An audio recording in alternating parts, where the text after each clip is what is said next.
Senhor, igreja. Amém. Vamos orar. Santíssimo Deus, querido Pai, fica conosco, Senhor, essa noite, ó Pai de aprendizado, abre a nossa mente, nosso entendimento, manifesta, Senhor Deus, a tua glória, o teu poder, confirma a vitória, em nome do teu Filho amado Jesus Cristo, Senhor, nós te glorificamos, te exaltamos na beleza da tua santidade, Senhor, abre a nossa mente, nosso entendimento, faz o teu querer, Senhor, é o que nós te pedimos, te agradecemos em nome de Jesus. Amém? Amém. Graças a Deus. Qual o tema mesmo que estamos estudando aí? Vixe, qual? Eu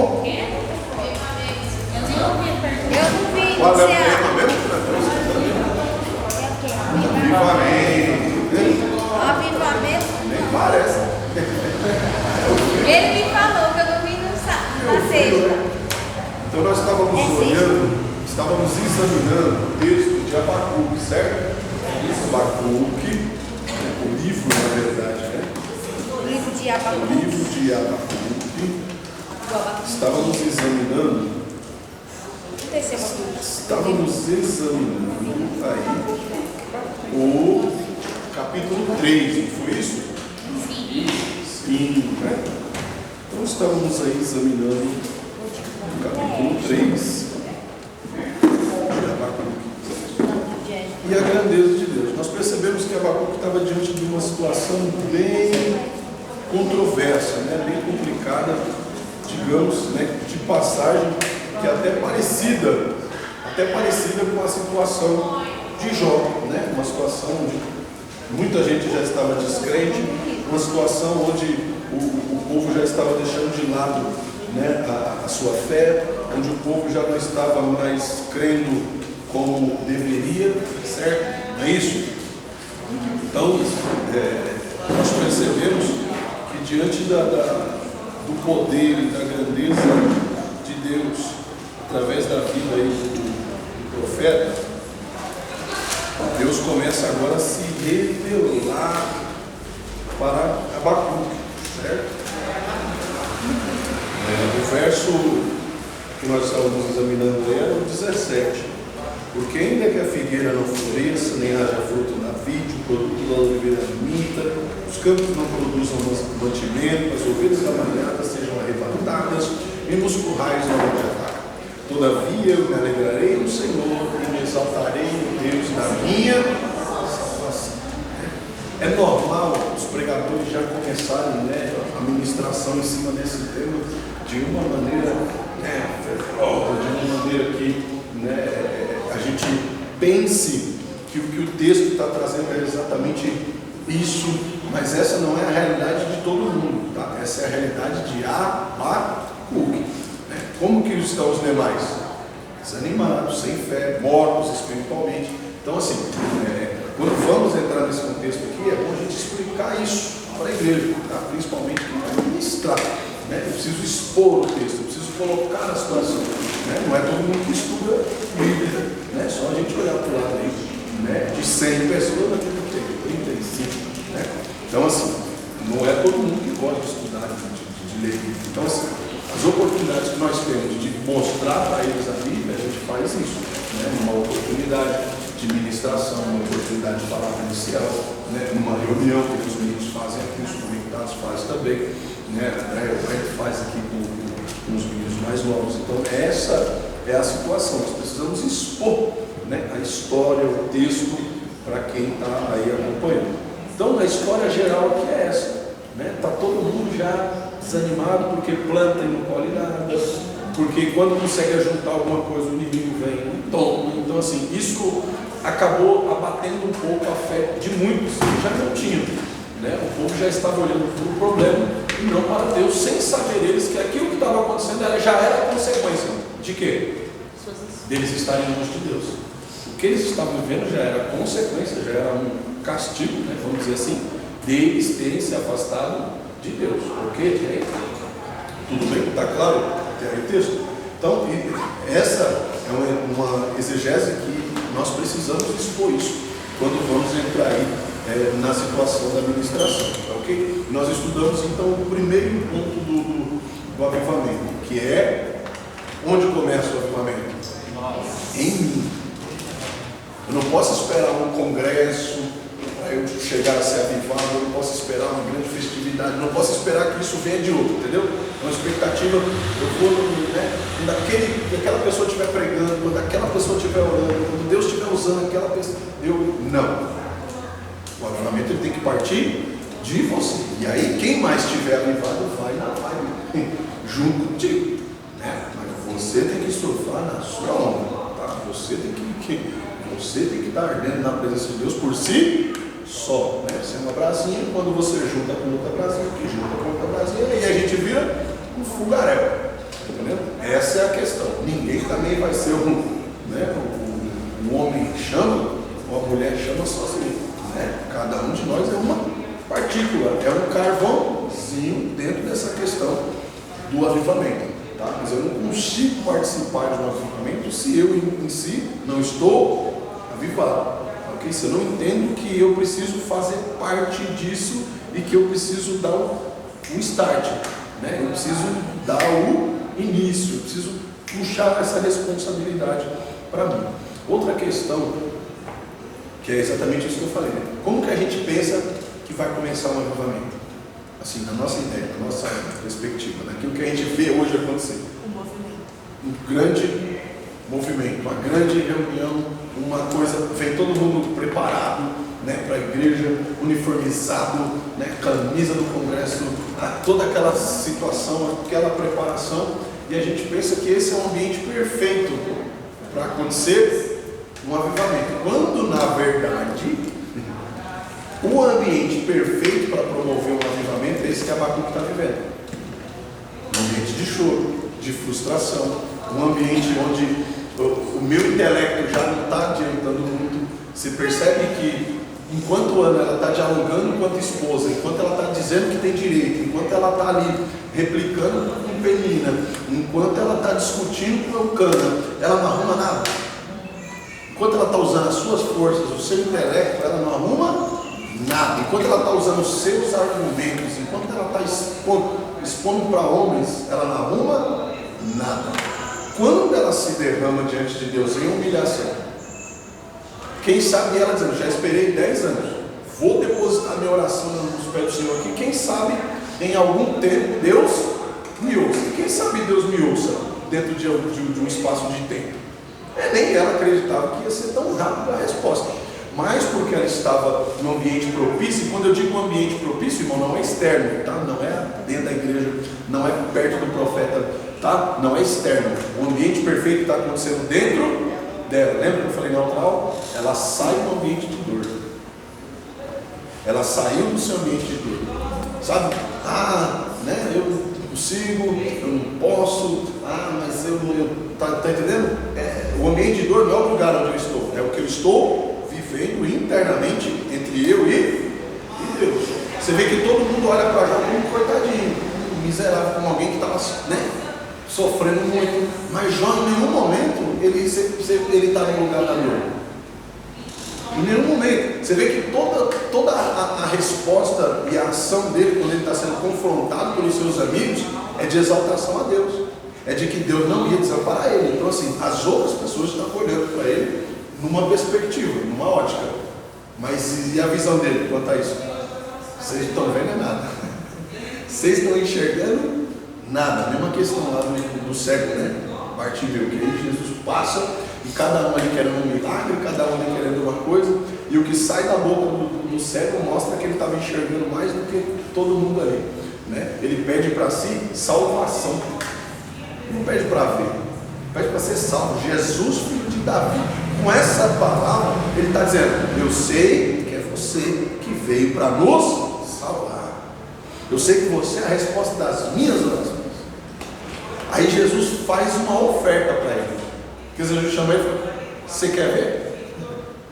Você quer enxergar? Você quer me ver? É uma segunda proposta já, porque a primeira, Jesus já tinha entendido que ele sabia o que estava esperando e quem era Jesus. Tá certo? Eu estava te esperando. Eu sei que você é a resposta das orações desse povo. Eu sei que você é o Salvador. Quando ele chama Jesus de filho de Davi, ele está dizendo, eu sei que você é o Salvador. Ninguém me engana.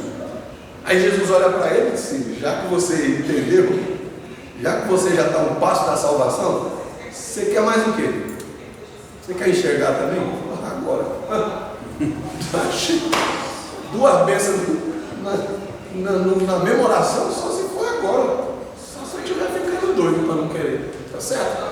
Então, e a fé dele é tão avassaladora naquilo que Jesus tem para fazer, que quando ele levanta, ele já deixa a capa, ele já deixa tudo aquilo que dava direito para ele, de ser um pedinte, de depender das outras pessoas, ele lança tudo fora, porque ele sabe que ele estava caminhando ali, dando um passo para Jesus, para uma mudança na sua vida de 360 graus. Ele sabia que a questão ali não era só começar a enxergar, mas ele sabia que a partir daquele encontro, a vida dele nunca mais seria a mesma. Gente que diz que tem um encontro com Jesus, que tem o que Jesus usa, o que Jesus faz, e não vira 360. Pode ter visto o anjo, pode ter visto a jumenta falar, pode ter visto qualquer outra de vento, o galo cantar, mas o encontro ainda não aconteceu. Pode ter virado 180, mas 360 não foi. Não virou a chave completamente. A porta só abre depois da segunda volta. Tem gente na meia volta achando que já passou a porta. Jesus falou: meu Deus do céu, não é assim. A entrega tem que ser por completo. Então Jó entende isso, Abacuque entende isso, tá certo? E é isso que ele está colocando diante do Senhor. O que está acontecendo ao meu redor aqui não vai poder falar por mim. O sofrimento que eu estou passando agora é isso que ele está dizendo. O que está me faltando hoje não vai poder falar por mim diante de ti. Eu quero que o Senhor ouça as minhas palavras. E qual que é as palavras dele? Todavia eu me alegrarei no Senhor. Não é essa situação que vai dizer como eu vou estar na sua presença, não é o que os outros estão vivendo que vai dizer o que eu quero viver na sua presença. Eu vou dizer o que eu quero viver na sua presença. Eu vou me alegrar no Senhor. Independente do ambiente externo, independente de eu estar num lugar, onde muitos acham que é o lugar da dor, onde alguns não entenderam o propósito ainda. Todavia, aí ele fala por si, eu, de mim, não posso falar pelo Diego, não posso falar pela Água, não posso falar pelo Gerson, não posso falar pelo Eric, não posso falar por ele, posso falar por mim. Ele fala, eu me alegrarei no Senhor. Você vê que diferentemente de Josué, que fala por ele e pela sua casa, ele e minha casa, José vai levar no braço. Josué diz, eu vou levar no braço. Eu e minha casa, querendo ou não quero, vai servir o Senhor, vou levar na força do braço. Mas Abacuque aqui, ele entende que nesse contexto aqui, não dava para levar no braço. Então ele olha, estou falando por mim, quem quiser ir, que vá, quem quiser se salvar, que se salve. Eu abri, graças a Deus, uma brecha no espiritual, encontrei abrigo nele, então eu me alegrarei no Senhor. Quem quiser se alegrar também, que venha. Glória a Deus. Então, um ambiente perfeito para Deus promover um avivamento, diferente do que a gente pensa, diferente do grande congresso, diferente de um monte de gente pulando e se... Não, é um ambiente desfavorável para o nosso ego, desfavorável para o nosso intelecto, desfavorável para a apresentação humana. Está entendendo? O ambiente aqui é totalmente desfavorável, assim também como Atos 2. O povo começa a orar, o povo está ali se apresentando, o povo está ali orando. 500 pessoas ali, daqui a pouco o povo quer saber, não está acontecendo nada. Eu acho que a Águia está perdendo tempo, eu acho que o Jean está perdendo tempo, eu acho que o Gabriel está perdendo tempo. Eu acho que esse povo vai estar perdendo tempo. Eu vou meter marcha. E agora quem está fora começa, não diferente de nós hoje, Quem está no mundo, você fala, para que isso? Que beijo, que bom, perdendo tempo na igreja. Não diz, olha, perdemos domingo na igreja, enquanto nós estamos aqui na balada, nós estamos aqui aproveitando a vida. A galera que foi, era essa situação. Era isso que eles estavam dizendo. Olha lá, para que isso? Enquanto nós estamos aqui tomando um, se alegrando, nós estamos aqui na boa, olha lá os beijos. Ainda acredita nisso ainda. E como você acha que esse povo está alegre? Por ver que a oração não estava sendo respondida? Por ver que outros já tinham desistido? Quando a gente vê a sala ficando vazia, quem aqui já teve a oportunidade de fazer um Enem, de fazer uma prova externa, uma prova fora, é desesperador. Você está ali, está estudando e na prova, daqui a pouco levanta um e sai, levanta outro e sai. Você fica meio frustrado, parece que você não está rendendo o quanto deveria. Parece que você não sabe de nada, parece que realmente você é que está perdido. Ainda que os outros tenham chutado tudo, né, para ir embora mais cedo. Mas não importa, naquele momento você não considera isso. Você não considera que você está dando o seu melhor ali, você não considera que você está dentro de um propósito. Você olha que todo mundo está indo embora e você está ficando. A situação que acontece lá também em Atos, né, com Paulo e Silas, que o carcereiro chega e vê a prisão aberta, o que ele entende? Todo mundo embora, fugiu todo mundo. Era o lugar da dor, né? Era o lugar mais desfavorável para acontecer um milagre. Era um lugar que, onde já se viu uma cadeia sem muros e os presos sentadinhos lá esperando chegar o carcereiro para prender todo mundo de novo. Em sã consciência, é improvável, é impossível. Mas você percebe que é um ambiente perfeito para Deus apresentar a glória dele? A morte de Lázaro, outro advento. Ambiente de choro, ambiente de morte, ambiente totalmente desfavorável para Jesus salvar. Quem disse? Aí Jesus antes faz um milagre, ressuscita Lázaro. A Bíblia diz que a partir daquele dia, quem não cria passou a crer. O que é isso? Avivamento. As pessoas foram avivadas, voltaram a viver, voltaram a acreditar. Você percebe isso? E a gente reclama, né? Quando a gente vai indo para um lugar desfavorável, quando a gente vai indo para um lugar contrário à nossa vontade, nós somos os primeiros a querer sair correndo. E não está errado. É autodefesa. Entendeu? Mas eu preciso entender que esse é um ambiente perfeito. Porque nem Satanás tem mais nada para fazer com um ambiente assim. Depois que ele desgraça a vida de Jó, que ele tira tudo, que ele acaba, né? Ele deixa Jó lá na cinza, o que ele faz? Vai embora. Aí Deus chega, traz o avivamento, deixa ele vivo de novo, manifesta a glória de Deus sobre a vida dele. E a Bíblia diz que agora Deus entrega a ele o todo. O que é isso?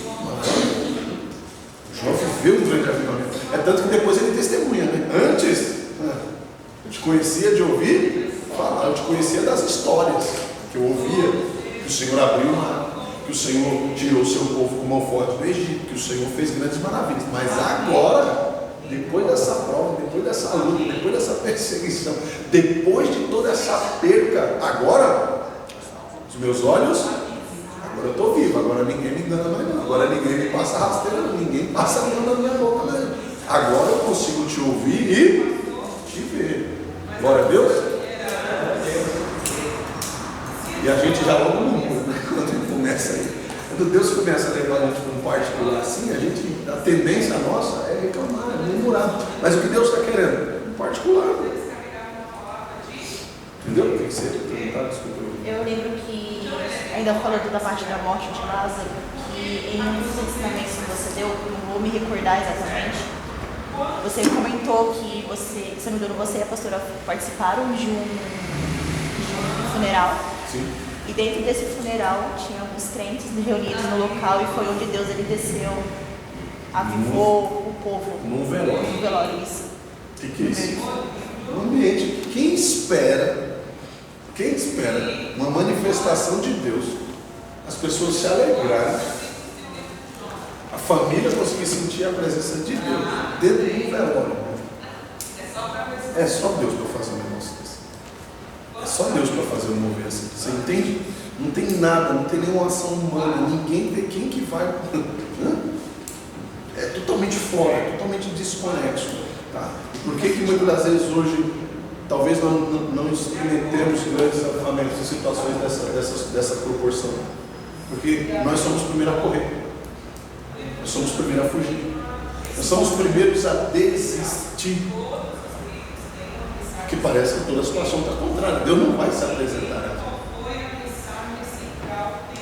Não é esse o ambiente que Deus vai se apresentar. Quem disse que não é? Quem determina isso? Você?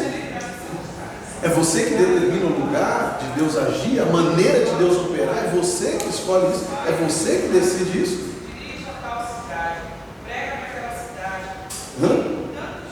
Percebe como a gente toma decisões e atitudes e quer falar por Deus e trazer respostas para o próprio Deus? Quando na verdade, se nós tão somente continuássemos ansiando por isso, porque o avivamento ele começa em nós. Mas como? Tem um fósforo, né? Tem algo que acende ali. O que é? A leitura da palavra de Deus, a oração, né? É o start. Eu não paro de orar porque eu estou triste, eu não paro de orar porque eu estou decepcionado, eu não paro de orar porque a situação está me fazendo chorar. Não, eu faço mesmo, eu vou chorar. E Deus vai dando vitória. Porque por todo efeito, irmão, é pelo entendimento. É o fósforo, é o acesso. E ele explica isso. Você vê que Oséias 6,3 fala o que lá? Olha aí. Oséias 6,3.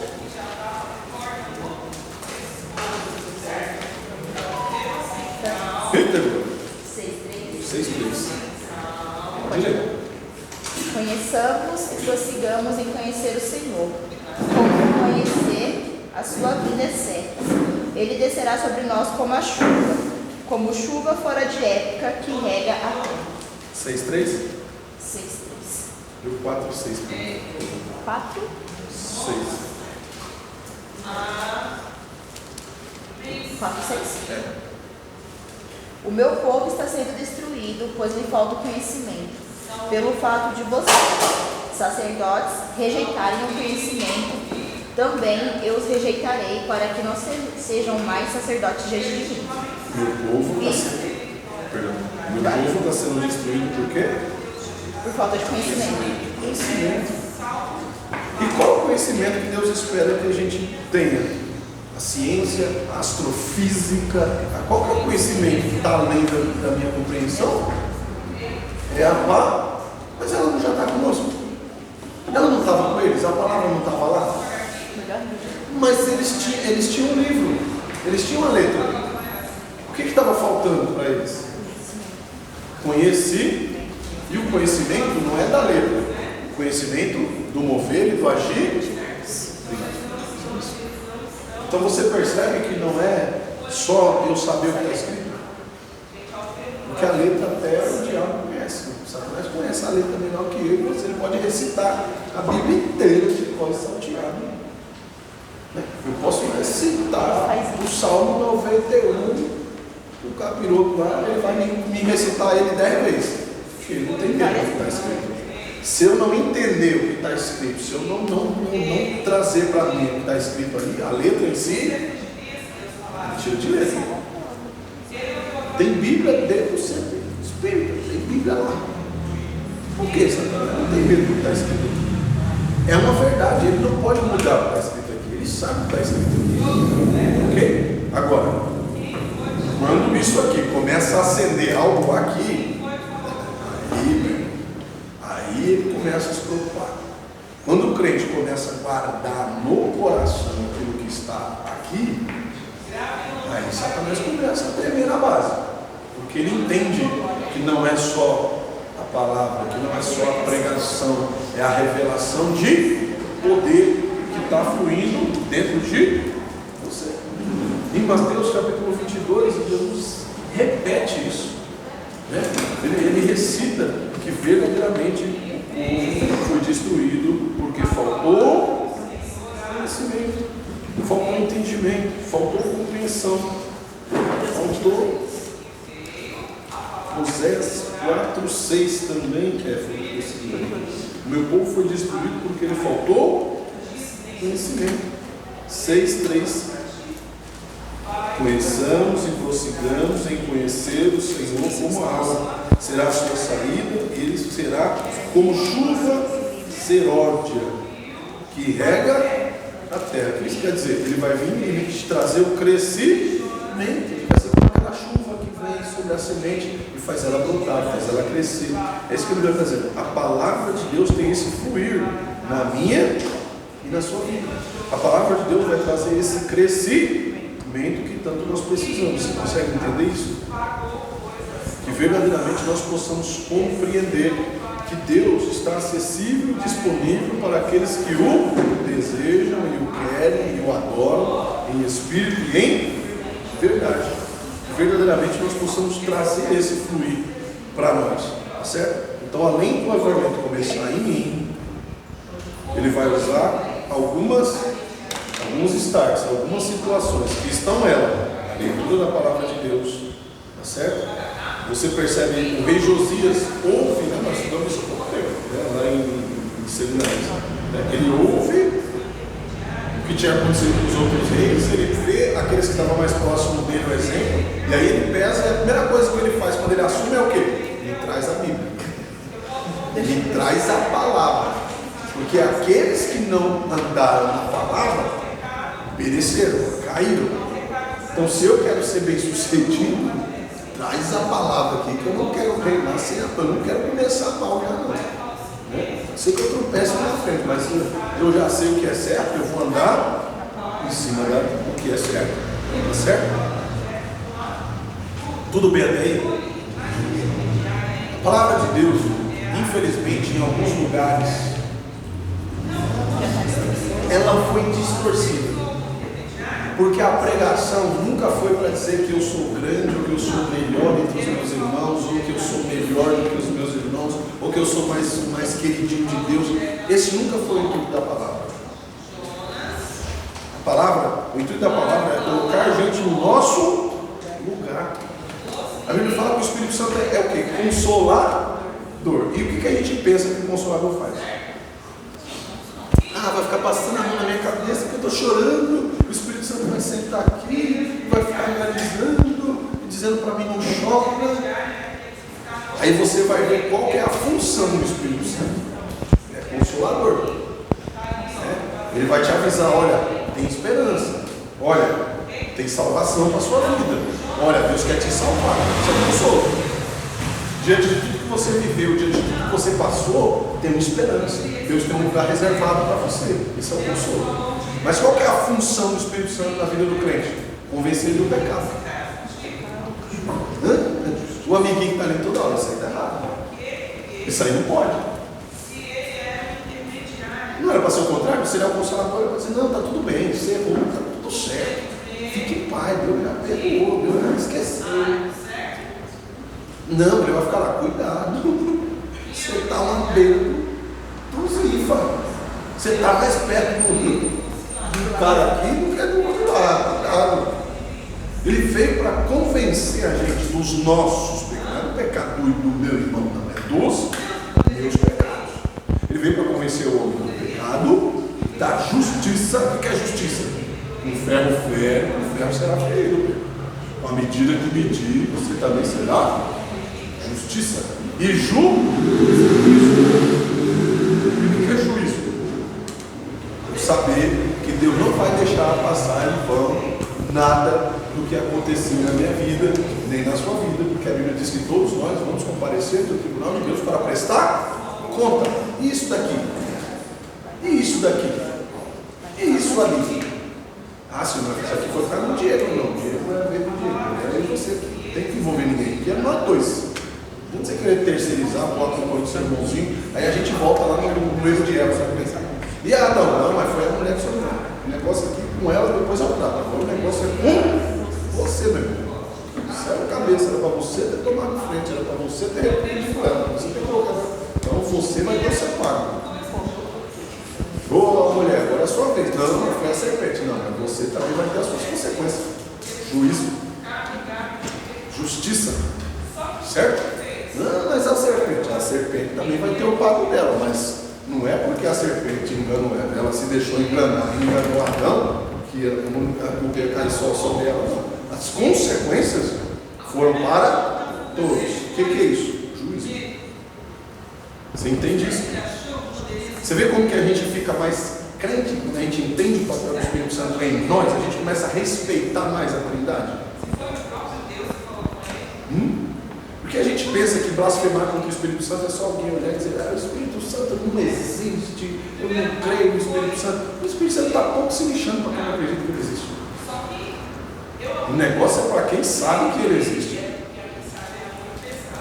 Conviveu com ele, ou convive com ele, ou experimentou o poder dele e age como se ele não existisse. Isso é blasfemar contra o Espírito Santo de Deus. Saber que ele, Ananias e Safira, né? Típico, sabia quem era o Espírito Santo, sabia do poder de Deus da vida dos apóstolos, porque a Bíblia diz que os apóstolos manifestavam sinais e maravilhas, e foi tentar enganar os homens de Deus. O Espírito Santo por aqui. Isso é blasfemar contra o Espírito Santo. Então, o Espírito Santo está se lixando para aquele que não crê, o ateu. Não é isso que é blasfemar contra o Espírito Santo. Você entende? Blasfemar contra o Espírito Santo é neutralizar a ação dele na minha. Tudo bem, Espírito Santo, você está falando para não fazer não, mas você não sabe de nada. É que você só veio dar palpite. Veja, eu vou fazer do meu jeito, fico olhando aí como é que vai dar certo. Aí depois que dá errado. Aí a gente dobra o joelho e diz: Espírito Santo, intercede por mim. Aí o que ele faz? Te vira.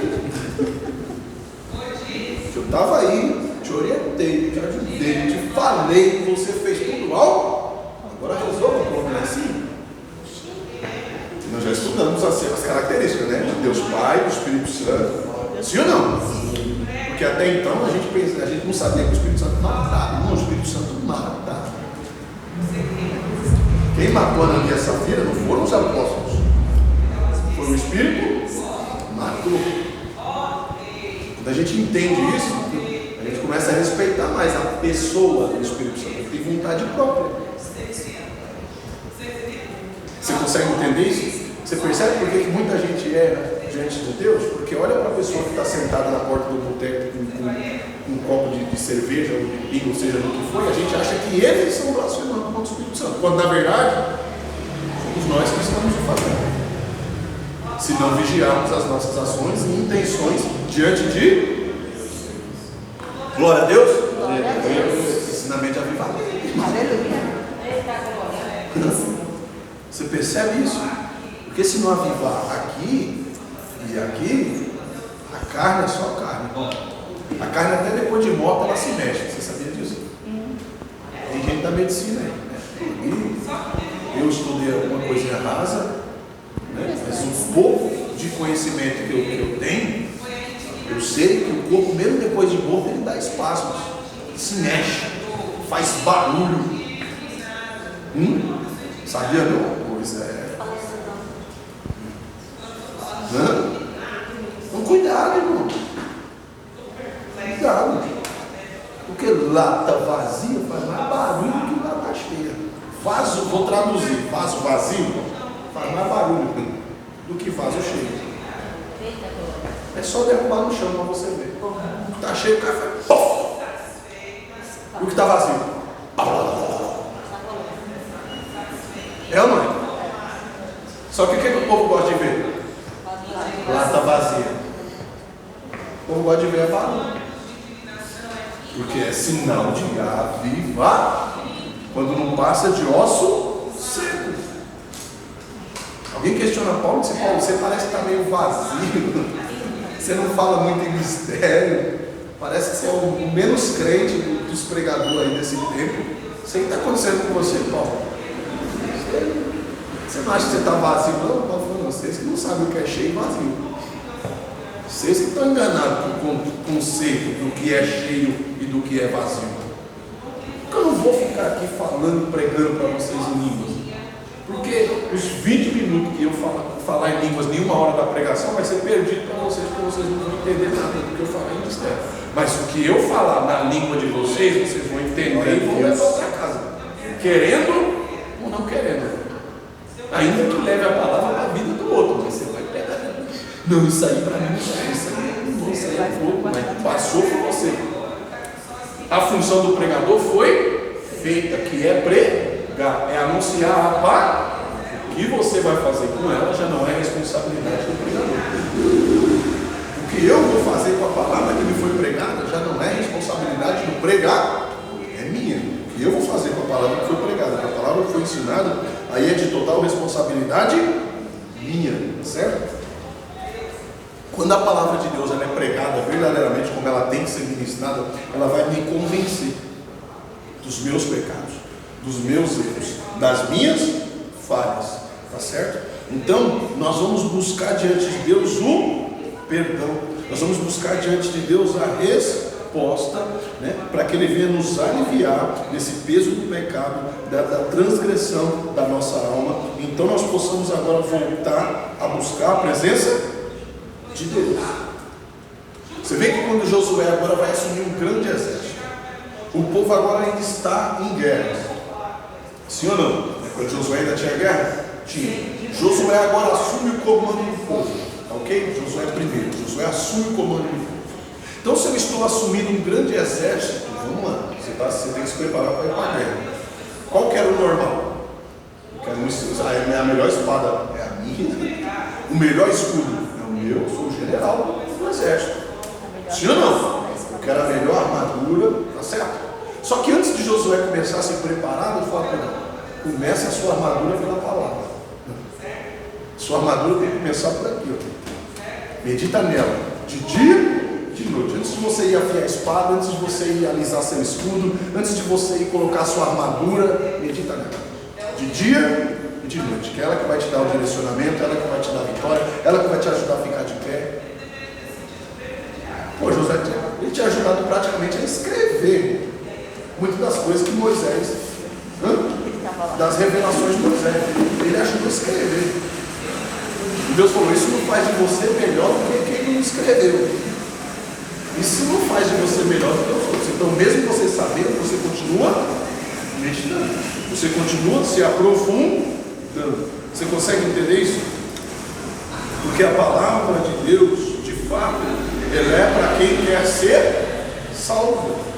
Ela não é só para o pastor, para os líderes, para o crente.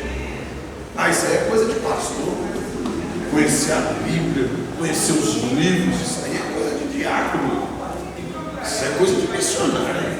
Conhecer a Bíblia, não. Isso é coisa de quem quer ser salvo.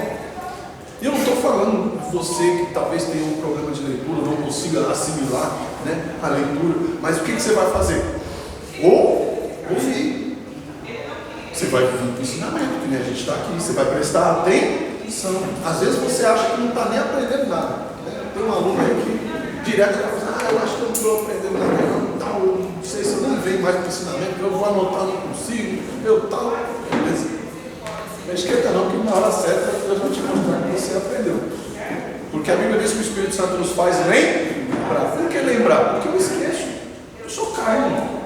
Eu vou aprender outras coisas, eu vou ouvir outras coisas. Agora essa informação que você está recebendo aqui, ela vai ficar guardada numa gavetinha aqui no seu cérebro, que na hora certa vai baixar o download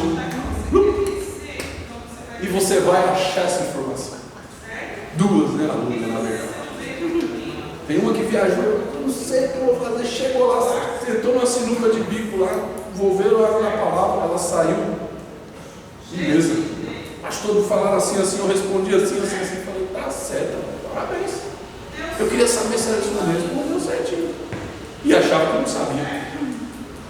Porque não sou eu o dono da palavra, o dono da palavra é Ele. Ele fala assim, faz a sua parte que eu te ajudar. Qual que é a sua parte? Vir o ensinamento, ouvir a palavra, guardar a palavra, receber a orientação. Essa é a sua parte. Agora, qual que é a parte do Espírito Santo, a parte de Deus? Te fazer lembrar na hora certa. Não é na hora que você quiser debater, ou que você quiser discutir, não. Ele vai fazer te lembrar na hora que você precisar, para que essa informação alcance uma vida, para que essa informação chegue até alguém, tá certo? Então, porque você está vivo, está avivado. Então essa palavra está aí guardada em algum lugar no seu coração. Na hora certa, Deus vai te usar para você lembrar dela. É interessante porque, mesmo para aquelas pessoas que têm a dificuldade na leitura, a palavra ela fala que os nossos ouvidos ele degustam a palavra. Aí você fica lembrando aquilo até chega uma hora que fica guardado do jeito. Tem ensinamentos que eu mesmo vou ouvir depois de novo, vou meditar, vou fazer as minhas anotações, porque tem revelação que Deus só me dá aqui, enquanto eu estou ministrando para vocês. Tá ok? Tem coisa que eu não trago de casa, eu não venho, eu faço meu estudo, eu tenho meu esboço, meu esqueleto de estudo aqui, mas tem revelação que Deus só me dá aqui. Te faz lembrar na hora. Então aí depois eu vou ouvir essa aula, vou fazer as minhas anotações, as minhas considerações, é isso que a gente deve fazer. Eu não estou aqui na aula, o ouvido mais perto aqui não é meu, mas eu tenho que fazer a minha parte, eu vou deixando Deus falar comigo, eu boto o meu ouvido e vou escutando a aula, vou deixando Deus falar comigo, pregação, porque quem tem que exercitar isso? Eu. Quem tem que querer isso vivo dentro de eu? Está entendendo? Essa é a nossa parte, não deixar morrer, não deixar se apagar. A palavra não é só para pastor, não é só para obreiro, a palavra é para quem quer ser salvo. Tem alguém que quer ser salvo aí? Uma palavra é para todos nós. A palavra é para nos indicar a salvação. Outro ponto, do avivamento aí, a vida de oração. Não há avivamento sem oração. Cada crente tem que ter o seu próprio cronograma, a sua própria intimidade com Deus. É normal a gente ver pessoas querendo que o outro, às vezes o cônjuge, às vezes a pessoa que vive junto, às vezes o filho, que a pessoa acompanhe a nossa rotina de oração, o nosso jeito de oração. Tem gente que só consegue orar se for de joelho, se não ficar de joelho, se não estiver sozinho no canto, trancado, não consegue orar. Tem jeito, é intimidade. Tem gente que está orando, às vezes você não está nem sabendo. Às vezes eu estou conversando com a pessoa está falando alguma coisa para mim, está tentando me enrolar, eu estou falando com Deus. Eu estou na festa, eu estou orando. Se eu estou em reunião, no trabalho, o negócio está quebrando para lá. Não tem nada a ver comigo, mas eu tenho que estar lá. Eu estou orando, filho. Sai da reunião, está todo mundo perturbado, está todo mundo agoniado, trabalho o dia inteiro. Porque eu ouvi um monte de bagunceira que nem precisava ouvir. E eu estou bom. Em paz, eu estava ouvindo a Deus falar. Eu quero saber. Tem coisa que não precisa, tem coisa que a gente não precisa. Tem coisa que a gente não precisa passar, tem coisa que a gente não precisa se envolver, tem coisa que a gente não precisa estar em lugares que a gente não precisa estar. Simples assim. Cabe a mim decidir. Cabe a mim colocar aonde a mim caber ou não. Certo? Não é porque a minha sogra vem para cá de uma primeira hora, ela tem as maneiras dela de orar, eu tenho a minha, a pastora tem a dela, cada um tem a sua. Certo? Tem gente para deitar, tem gente para de joelho, tem gente para sentar. E isso não vai influenciar em nada. Não vai mudar o que tu ora de joelho, ora em pé. Não. O que vai determinar a eficácia da minha oração? A sinceridade do meu coração, se de fato é o que eu estou falando com Deus, está coligado com o que eu estou sentindo.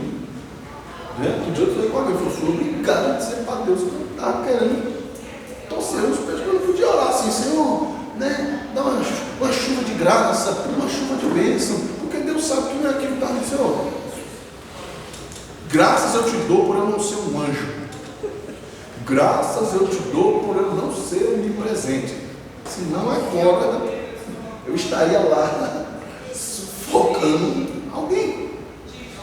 E a gente tem que ser sincero diante de Deus, porque Ele conhece essa carcaça velha aqui, Ele conhece o que tem dentro de cada um de nós. Você acha que se eu ficar só assim, é assim? Não. Senhor, eu sei que isso não é certo, eu sei que não é isso que o Senhor quer de mim, mas é o que eu estou sentindo. É o que está aqui. Então, som do meu coração. Tira isso daqui. Está entendendo? Agora, o que eu não posso? Fingir diante dele. Deus, porque eu quero que o Senhor derrame uma grande bênção sobre a vida do Gabriel. Se não for isso que eu estiver sentindo. Se não for isso que eu quiser para ele. É só suposição. Te brinca com quem a gente sabe que não vai levar mal. Mas você entende isso? Deus vai olhar, mas é descarado mesmo, assim, feliz. Tá cara de pau, hein, bicho? Tá cara de pau, hein? Vamos esfregar o seu coração aqui na sua cara, para você saber como é que ele está. Que é o que Natan faz com Davi, né? Ô, meu rei, Deus te conhece, cara. Deus sabe o que tem no seu coração. Você não vai se arrepender, não. É sério que você vai continuar com essa postura aí diante do Todo-Poderoso? Porque ninguém viu, você acha que porque Deus não falou nada, você acha que ele não sabe. Ele viu. Aí Davi se arrependeu. arrepende e coloca a sua real situação. Deus, eu sou pobre, miserável, tem misericórdia de mim. Eu falo, agora sim. Algo interessante que eu percebi é que o avivamento só acontece quando a pessoa é verdadeira, quando a pessoa se humilha, quando a pessoa realmente quebra o orgulho, a pessoa consegue alcançar o avivamento, quando cai a máscara. Por quê? Porque o coração está quebrantado. E ali, quando a pessoa está com o coração quebrantado, a pessoa é verdadeira com Deus. É isso. Todavia, a Bíblia diz que Deus resiste aos soberbos. O que é soberbo? Não, eu não tenho defeito, eu sou uma pessoa impecável. Não peco de jeito nenhum. Eu não penso mal do meu irmão, não. Eu não desejo mal do meu irmão. Eu sou filho de Deus. Eu que te criei, criaturazinha ruim. Eu sei o tanto de veneno que tem. Eu sei o tanto de veneno que tem. Não adianta você. Entendeu? Então, todavia, o que vai contar é assim sinceridade do meu coração diante de Deus. É lógico que eu não vou chegar com o dito cujo, com a dita coisa, né? Mas diante de Deus eu tenho que ser verdadeiro. Porque tem gente que mente para si mesmo, né? Mente também, que se engana, né? Que se engana. E é isso que Deus existe, né? Quando a pessoa acredita na sua própria verdade, apresenta isso diante de Deus, Deus olha assim, não tem como ouvir uma ação dessa. Se você não consegue ser verdadeiro com você mesmo, você vai ser com quem? Se você não consegue ser, né, transparente com você mesmo, você vai ser transparente com quem? Você entende isso? Mas eu louvo a Deus porque hoje estamos reunidos diante de pessoas que sabem medir o seu caráter diante de Deus, que sabem medir a sua postura diante de Deus, que sabem se redimir diante de Deus, que sabem pedir perdão a Deus, que sabem se reconciliar com Deus, porque o avivamento sempre vai se manifestar, né, através de mim, pela leitura da palavra de Deus e a prática de oração. E eu já disse para vocês aqui que não é, né, aquele termo que você vai ficar ali de joelho, como se fosse. Né? Você entende isso? Você entende isso? Não é só, não é o ambiente externo, é o interno, o ambiente introspectivo. E aí a gente volta lá em Paulo e Silas. O que aqueles caras tinham para estar orando e cantando? Se fosse eu estaria murmurando. Quer dizer, não é possível não, meu irmão, para com isso aí. Os filhos do campo estão aí, não levaram um tapa. Não levaram um tapa. E nós apanhando dia e noite, pregando a sua. Não dá para aceitar isso não. Como é que o Senhor diz que cuida de nós e a gente passou por isso? Como o Senhor diz que sustenta a gente, que livra a gente e a gente está passando por isso? Tem uma explicação que eu vi sobre a respeito da mulher samaritana, que fala um pouco a respeito disso. Por exemplo, ela não tinha nada, nem marido, nem quem desse alguma coisa por ela. E ela encontrou Jesus. Encontrou Jesus e ela foi cheia. E ela recebeu o que ela precisava. E aí a explicação seguinte era assim: quando você está satisfeito em Jesus ou no Senhor, que era o caso de Paulo e Silas, da mulher samaritana, você não se importa com, no caso, as circunstâncias ao redor. Que da mulher samaritana, ela tinha uma vida assim, fora daquilo que todos julgavam correto, mas isso não impediu que ela fosse lá e divulgasse o melhor para eles. Porque aí também entra naquilo que quando você, mesmo estando nessa situação de tristeza, você sendo cheio ou sendo completo com o Senhor, as circunstâncias dela já não importam tanto. E foi o que aconteceu com ela. Ela não tinha muita coisa, mas isso não impediu ela de levar aquilo para aqueles que bem precisavam e talvez achassem que já eram bem. E você vê que ela já não se importa mais com ela, né? Agora ela vai se importar com os outros, né? É exatamente a questão de Paulo e Silas, né? Que podiam sair correndo, podiam, né? Estamos livres, vamos meter o pé. Deus já me deu um milagre, ô irmão, estou dentro da cadeia. Bom, pensa comigo, estou preso justamente, estou murmurando aqui, Estou vendo as paredes cair de lado, as algemas que tinham desarmou. O que é isso? Livramento, meu irmão, vou dar no pé. Sim ou não? Oxi, obrigado pela vitória. Pega para quem te quer. Mas eles entenderam que ali tinha uma missão. Era salvar os outros, porque eles já estavam salvos. Paulistas já estavam salvos, eles já tinham a graça de Deus nos nossos corações. Porque a alegria de Deus, irmão, ela é completa no nosso coração. Eu não preciso que alguém faça algo de bom para mim, ou me elogie, ou fale algo que me levante a estima para eu ser feliz. Não, eu sou feliz por quê? Porque eu tenho Jesus comigo. É isso que a palavra está dizendo. Não é o dinheiro na minha conta que vai me deixar feliz, não é eu colher aquilo que eu tenho que vai me deixar. Não, eu já sou feliz. Eu já tenho a alegria de Deus no meu coração. É isso que eles olhavam para Jó e não entendiam. Por que eles queriam ver de Jó? O luto. O que eles queriam ver de Jó? O choro. O que eles queriam ver de Jó? A humilhação. E ao invés disso, eles estavam vendo um camarada centrado, contente diante de Deus. Ele podia não estar feliz, mas ele estava contente porque estava vendo a mão de Deus te amparando. Você entende isso? É por isso que os amigos agora falam, tem coisa errada aí. Porra! Era para ele estar xingando, era para ele estar bravo, era para ele estar esbravejando, era para ele estar amaldiçoando Deus. Você vê que nem a esposa dele entende, porque ela de fato está dentro do luto, ela está num ambiente de dor. Pô, o que é isso? Que alegria é essa? Ela olha para ele e fala, ele já está ficando louco. Falou, desculpa, cara, mas você já passou dessa para melhor faz tempo, você já não está. Você não amaldiçoa seu Deus e morre. Que eu acho que essa dor, esse sofrimento aí te deixou meio maluco.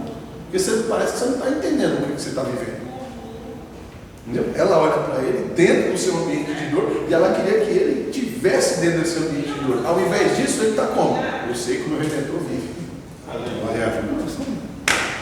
Você ainda acredita nisso? É como se ela dissesse assim, você ainda acredita nisso? É sério? É sério que você ainda confia nesse Deus depois de tudo que você viu acontecer? Porque ela está dentro do ambiente de dor. Ao invés disso, Jó está fora do ambiente de dor. Ele já está alegre, ele já está pleno em Deus, ele já está satisfeito em Deus. Então, ao invés dele murmurar por ter perdido os 10 filhos, ele agradece a Deus por poder ter criado 10 filhos na presença do Senhor. Glória. E não ter visto eles se desviarem do caminho de Deus.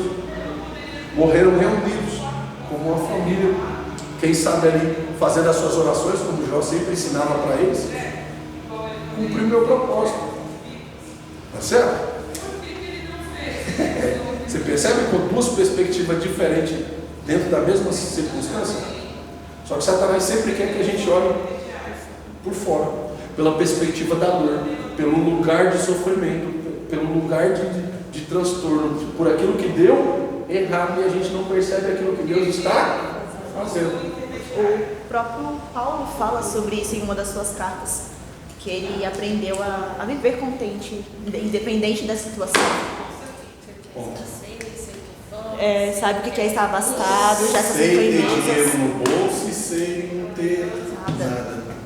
Sem ser rico, ser tratado como rico e sem também ser humilhado em alguns lugares. Para mim, isso não vai mudar quem eu sou com ele.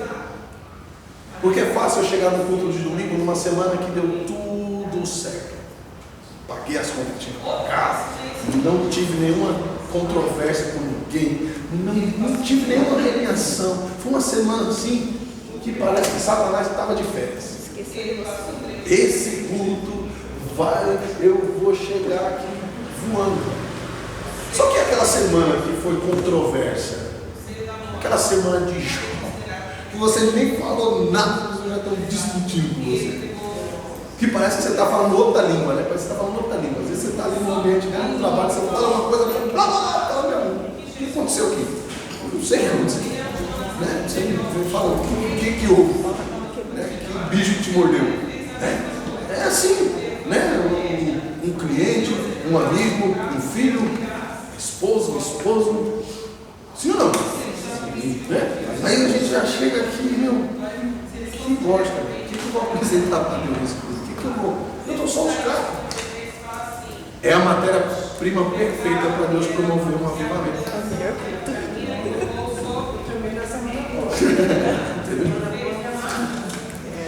Aí, o que Deus está fazendo? Deus está te quebrando, irmão. Deus está te moendo. Deus está te moldando para fazer um vaso maior e para caber mais azeite. Um vaso para ser cheio até a tampa. Porque estava cheio, mas estava rachado. Você não estava percebendo. Estava rachado. E o azeite ia escoando. Então, antes de você ficar vazio, ele quebra e faz de novo. E aí, só que a Bíblia diz que a segunda obra é melhor do que a primeira. Aleluia. Está só os cacos? Está na situação perfeita para Deus promover um grande avivamento. Está na situação perfeita para Deus soprar vida em você. Lembra que o primeiro Adão era só barro até Deus.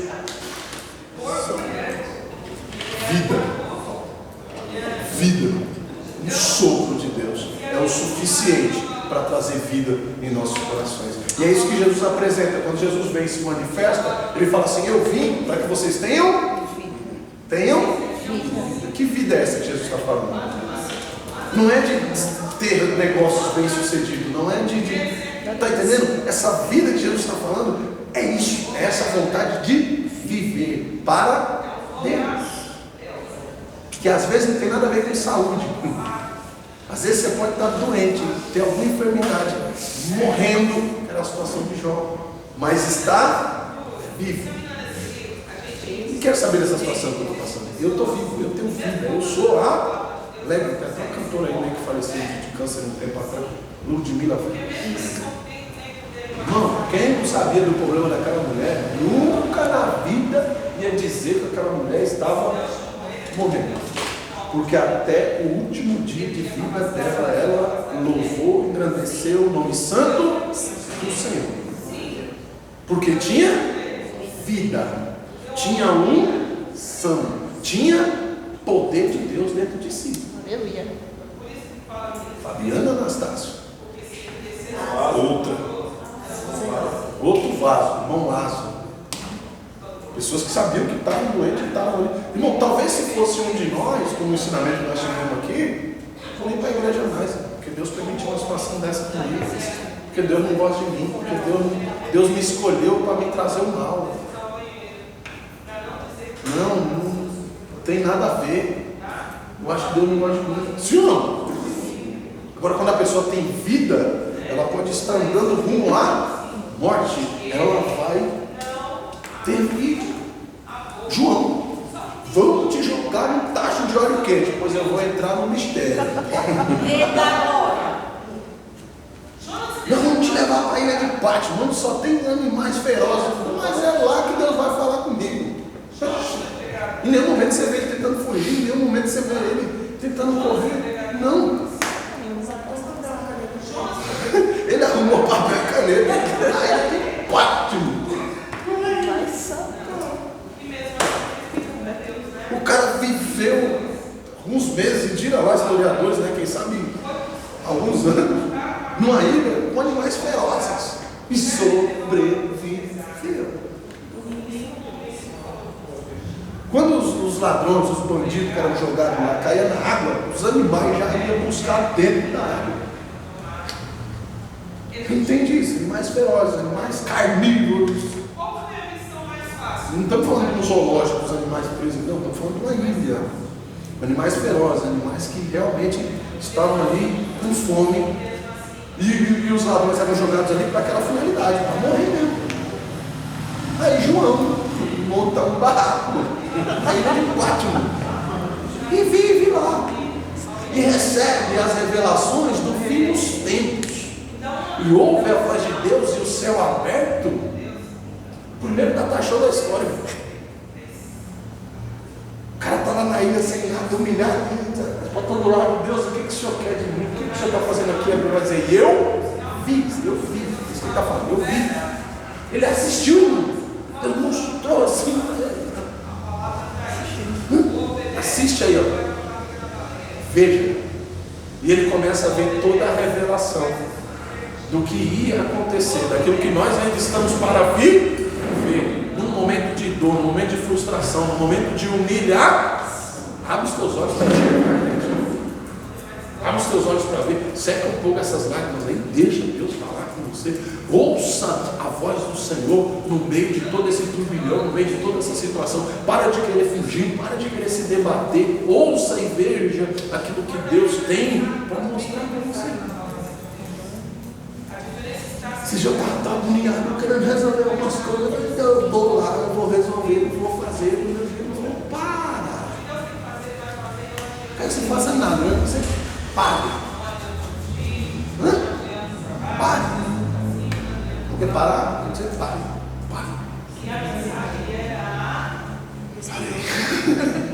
Respirei. Aí eu consegui ouvir.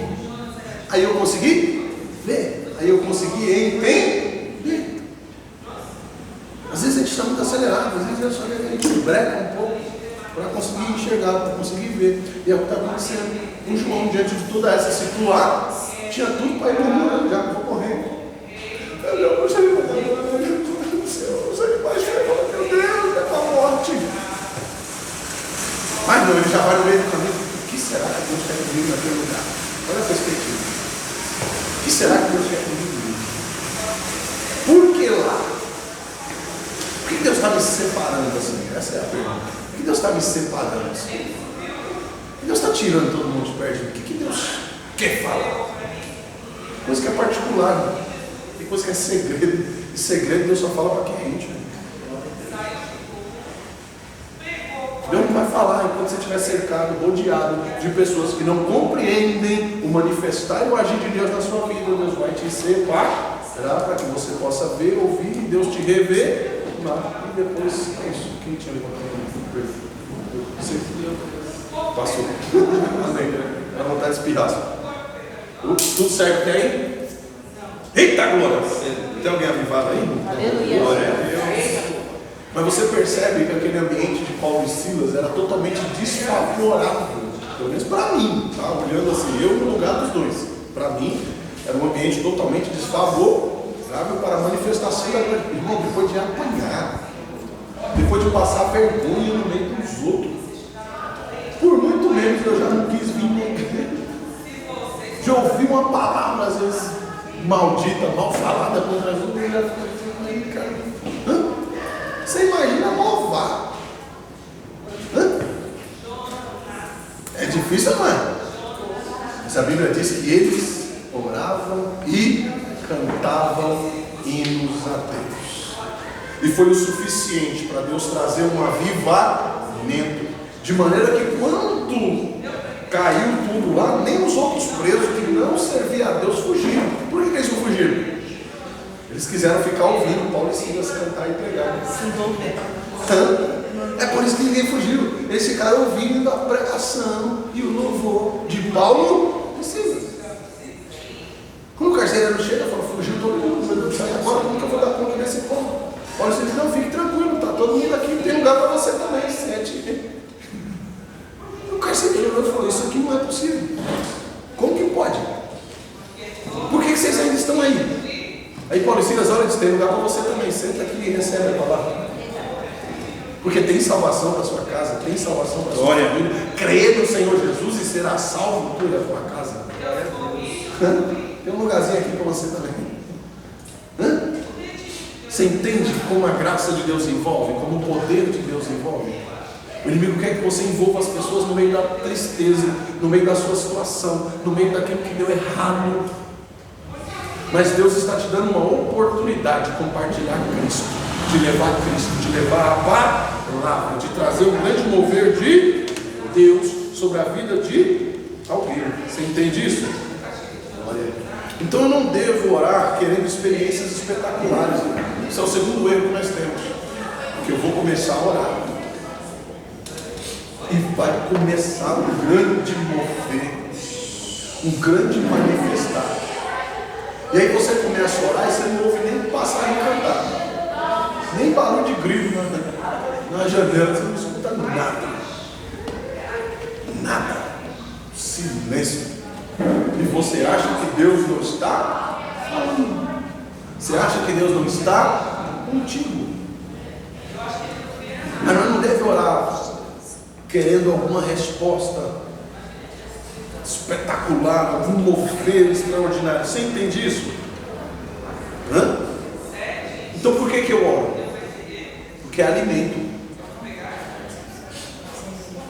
Todo dia de manhã você está com fome? Às vezes não, mas você vai e toma café. Por quê? Dentro da rotina. Às vezes é hora de almoço. Às vezes você não está nem com fome, mas você come. Por quê? Porque você fala assim, para eu não ficar com fome mais tarde. Né? Não estou com fome agora, mas eu vou comer, que se eu não comer agora, vai passar o horário do almoço, principalmente quem trabalha. Não vou comer depois. Depois eu não vou poder parar para comer. Então eu vou comer mesmo sem ter fome. A oração é esse alimento. O problema é que muita gente só come quando está com fome. Eu estou falando agora da oração.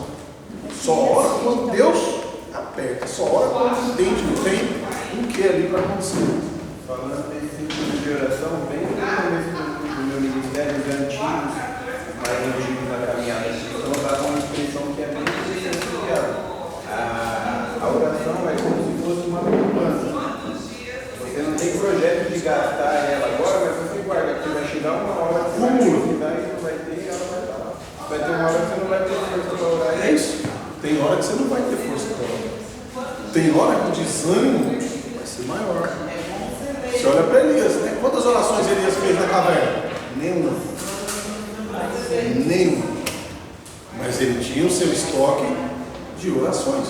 É exatamente isso, né? É o meu alimento, é a minha reserva. Então, eu estou orando por uma situação que pode ser que eu não passe, pode ser que não aconteça hoje, mas e se um dia acontecer, eu estou calçado, eu estou protegido, porque eu tenho um depósito, eu tenho uma poupança, eu estou guardando.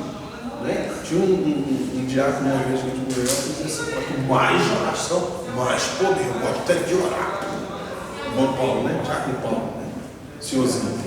Eu gosto é de orar. Se dava oportunidade para ele, era congresso, era festa, podia ser o que fosse. E eu quero orar.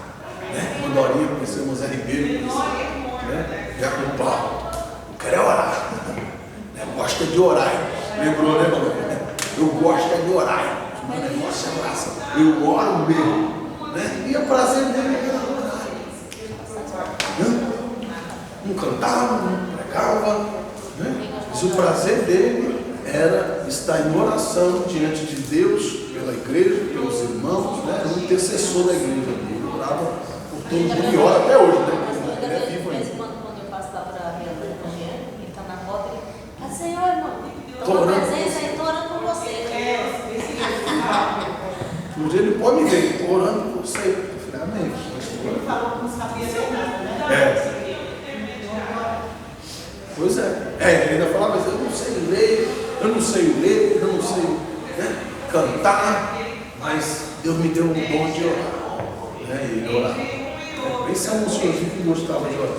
Então, é isso, irmão. Né? É algo que me dá prazer, é algo que me alimenta, é algo que me deixa de pé, é a estrutura do crente. Tá certo? Então, é erro de algumas pessoas acharem que estão sendo avivadas, ou levando uma vida de avivamento sem uma vida de oração e leitura bíblica, irmão. Mas ninguém sabe. Porque agora o tal de ninguém sabe a minha intimidade com Deus. Eu quero saber onde que fica o testemunho que a gente tem que dar, porque a Bíblia diz que muitas são as testemunhas. Muito grande é uma nuvem de testemunha. Né? Muita gente já tem que dar testemunho para as pessoas. Se as pessoas não me veem orar, se as pessoas não me veem consagrar, se as pessoas não me veem. Para que serve a minha vida de crente? Eu tenho que dar satisfação da minha vida para ninguém. Não tinha. Até você virar servidor público. Está pensando que servidor público é só o prefeito, o vereador? Não, você também é um servidor público. Deus te chamou para ser um servidor público. A gente serve a comunidade, a gente serve os irmãos, a gente dá testemunho de fé para as pessoas. Tem gente que eu nunca parei para conversar 5 minutos. E às vezes a pessoa sabe meu nome. Sabe onde você mora, sua família. Não, Deus, né? Olha, eu vejo como que Deus. É daquela igreja. Você vê na rua, rapaz. Esse dia lá no serviço, como ele trabalha?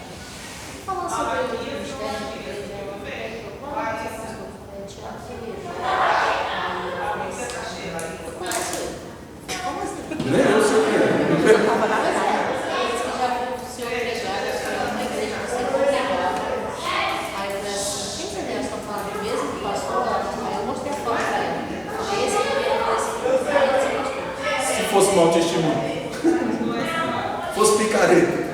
Estivesse devendo. Até eu preciso ter. Tava tendo uns amigos aqui no Durante. Sim. Mas eu vi o seu vídeo lá, eu lembro. Às vezes É isso que eu falo, mano. Isso a gente não dá testemunho. Tem gente que os vizinhos não sabem que a pessoa é crente. Vai para a igreja, vem para a igreja, traz minha Bíblia. Dentro de casa não dá testemunho de crente, não ouve um hino, não. O rapaz hoje lá que estava com a latinha, eu falava com a gente, né? Hoje, né? Um rapaz, a gente estava conversando, então daqui a pouco veio um rapaz que trabalhou comigo muito tempo atrás. Né? E ele com um cigarro na mão, lá tinha não, eu não posso, Deus me perdoa e tal. Deus está te vendo. Não, mas é respeito e tal, não sei o quê, né? A gente vê como que Deus. Então assim, é isso, irmão. Agora se a gente não leva uma vida de prática, de santificação, se a gente não dá um exemplo de testemunho de uma mulher de Deus, você acha que alguém que não vê uma pessoa orar vai pedir oração para uma pessoa dessa? vai nada. Não vai. Não vai. Né? Pode ter nome, pode ter título, pode ser o que for. Se ele não der um testemunho, se ele não conviver com vocês, se vocês não tiverem experiência disso, se vocês não tivessem um ensinamento, né, na igreja, se vocês não vissem que realmente a gente tem uma base de palavra, você nunca ia tirar dúvida de Bíblia comigo. Nunca. Eu falo que eu conheço pastores nessa proporção. Agora tendo gente que é de outra igreja. E as pessoas às vezes vêm falar de Bíblia e falam, vai, procura o seu pai. Essa parte que você falou do respeito, coisa verdade.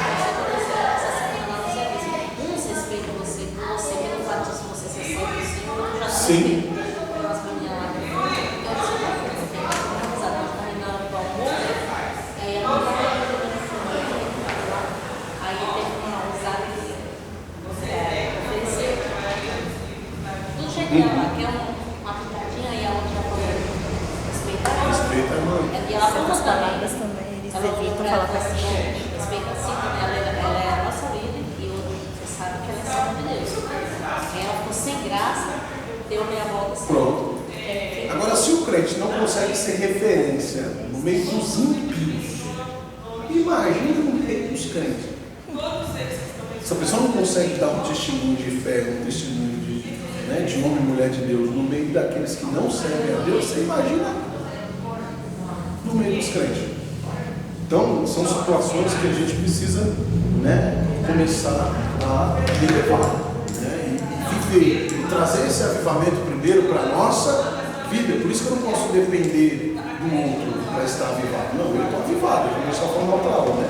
O meu coração está em chamas, o meu coração está aceso. Se o seu coração também estiver queimando em meu, nós vamos se alegrar junto. É o que Davi fala, né? Me alegrei quando me disseram, vamos à casa do Senhor. Porque eu estou indo já, né? Eu já estou no caminho. Agora, se eu achar alguém para ir comigo, nós vai se alegrar junto. Tá certo? Por quê? Porque eu já estou alegre. Não fala assim, eu vou me alegrar. Não. Nós vamos se alegrar juntos. Por quê? Porque eu já estou alegre. Eu não preciso ter alguém para ir comigo, para eu estar feliz. Eu não preciso de companhia para... Você entende isso? Eu já estou alegre, eu já estou cheio, eu já estou pleno. É essa certeza que você tem que ter entre você e Deus. Agora, se você percebe, presta atenção nisso aqui, se você percebe que diante de algumas situações você não consegue ser alegre em Deus, você não consegue estar feliz em Deus, não está passando por uma situação difícil, a gente tem que começar a se preocupar. Está faltando vida em mim, está faltando um avivamento em mim, porque as situações externas estão influenciando mais na minha vida do que o meu interior em Deus. Aí eu preciso começar a me blindar, eu preciso começar a tomar cuidado, senão aquilo que está por fora, né, aquilo que está externo, vai interferir naquilo que eu estou sentindo, naquilo que eu estou sendo, naquilo que eu estou passando. Você entende isso? Tudo bem até aí? Quem quer falar uma consideração? Vocês estão meio sério hoje, eu fui. Então vamos lá. Ficou claro isso, né? Nós não devemos, outra coisa, né? Nós não devemos impor aos outros a minha intimidade de oração, orar do jeito que eu oro. da maneira que eu moro, buscar da maneira que eu busco. Não, eu posso propor uma campanha, um jejum, né? Mas eu não vou falar assim, não, nós vamos fazer um jejum de 40 dias. Não, eu posso fazer um jejum, eu vou puxar a responsabilidade, mas eu não posso impor isso em vocês. Então, irmão, vamos jejuar. Né? Você falou, eu vou. Aí você vai orar 3, outro vai orar, né? Vai jejuar 15, outro vai jejuar 10, cada um dentro daquilo que for. Porque não adianta a pessoa às vezes fazer um jejum comigo de 30 dias, de 40 dias, e não conseguir manter o padrão. Então é mais viável que faça de 3, né? Faça bem feito. Está entendendo? E aos poucos você vai melhorando. Né? A questão é que às vezes a gente negligencia essa prática de alimento, de oração e busca em Deus. Né? Às vezes a gente só fica sem comer. Ah, vou jejuar. Qual que é o jejum? Ficar sem comer. Mas se ficar sem comer, a gente já aprendeu que não é jejuar. Né? Ficar só sem comer não é jejum. Eu posso estar passando fome. Né? Às vezes eu me abstenho de algumas coisas, de algumas situações, eu já estou me santificando, eu já estou jejuando, eu já estou consagrando, eu estou retirando da minha vida de ambientes que desagradam a Deus. Eu estou fora da roda dos esclarecedores, eu estou me santificando. Tem ambientes que eu sei que não me cabem, eu vou sair fora. Entendeu? O que é isso? É um modo de santificação. Sim ou não? É um modo de jejum. Por isso Jesus chega, né, os fariseus, os saduceus, e fala: vocês acham que vocês estão jejuando? Não adianta nada vocês ficarem sem comer, se vocês estão devorando os vossos irmãos. Não está adiantando nada. Vocês só estão passando fome, certo? Agora, quando eu me policio, quando eu entro nessa prática de oração e intimidade com Deus, aí cada um de nós tem a liberdade de ter a sua intimidade com Deus. O que é intimidade? A sua maneira com Deus. Como você se sente melhor com Deus, como você se sente melhor em orar, como você se sente melhor em estudar, em ler a Bíblia, em fazer os seus estudos, em acompanhar a aula, certo? É eu me deixar ser moldado pela palavra, certo? Outra coisa que eu preciso entender: Deus não vai, entende isso? Deus não vai promover um avivamento por sua causa nem por minha causa. Deus nunca vai promover um avivamento de uma pessoa só. Nunca. Todas as vezes que Deus promove um avivamento em alguém, é para esse alguém ser tocha. Uma tocha olímpica para incendiar outras pessoas. Elias está lá na caverna vivendo, né, o seu pior momento. Aí Deus vem e promove o avivamento de Elias. Deus aviva ele. E agora? Deus fala para ele: ó, continua na sua vibe, continua bem, você agora está avivado. Não. Agora você está cheio, Elias. Agora vai incendiar o estado. Agora vai pregar. Agora vai ensinar. Agora vai levantar os reis. Né? E tantas as outras vezes. O avivamento na casa de Ana, dos discípulos, a mulher samaritana. Está cheia, minha filha, tu está plena, você já, né? Você foi avivada, foi. Então agora vai levantar os reis. O gadareno foi curado, foi liberto, está avivado. Ah, Jesus, que alegria, olha que bênção. Jesus, eu vou contigo. Jesus falou: não, você tem 10 cidades aí para incendiar. Você tem 10 cidades aí para avivar. Você tem 10 cidades aí para ganhar para mim. E foi o que ele fez. Foi avivado, recebeu o poder, recebeu a autoridade e foi. Nunca é por nós. Os dons, Deus não me dá um dom porque eu sou maravilhoso, eu sou melhor do que eu fui, eu sou. Não. Para que serve o dom? Para a edificação da igreja. Todo dom. Entenda isso, aprenda isso, guarde isso, escreva isso. Todo dom é para a edificação da igreja. Não é dessa igreja, é dessa igreja. Concedido para um fim proveitoso. Para ser útil, vai ser né? O dom foi te dado para você ser útil. Deus não me deu um dom para me ficar trancado dentro do quarto orando sem ninguém ver, fazendo coisa sem ninguém perceber. Certo? É isso. Daremos conta dele também. Nós temos uma missão aí na vida. Então é essa situação. Vamos fazer uma oração daqui a pouco. Vamos ver se estão aqui, se vocês puderem comigo. É essa situação, ok? Vamos entender que não é por causa de mim, tá? não é para mim. Deus me deu poder e derramou autoridade para eu me sentir importante. Não, é para eu abraçar a igreja, para eu incendiar a igreja. Por isso que Deus dá um dom a um dom a outro, para que cada um de nós seja útil para o crescimento, fortalecimento e desenvolvimento da igreja, certo? Então todo dom ele foi nos dado para ser útil diante de Deus, certo? Então o que eu posso dizer que é um avivamento? Comparando com coisas naturais e simples, né? Vamos então comparar um avivamento com uma reforma, um religamento, uma reconciliação, tá certo? Isso que é um avivamento. Um avivamento não é um grande movimento, um avivamento é estar vivo para Deus. Eu estar alegre e contente em Deus. Mas eu estou vivendo o pior momento da minha vida, mas eu estou alegre com Deus. Eu estou vivo em mim, eu não estou morto. Não estou me dando uma de morto.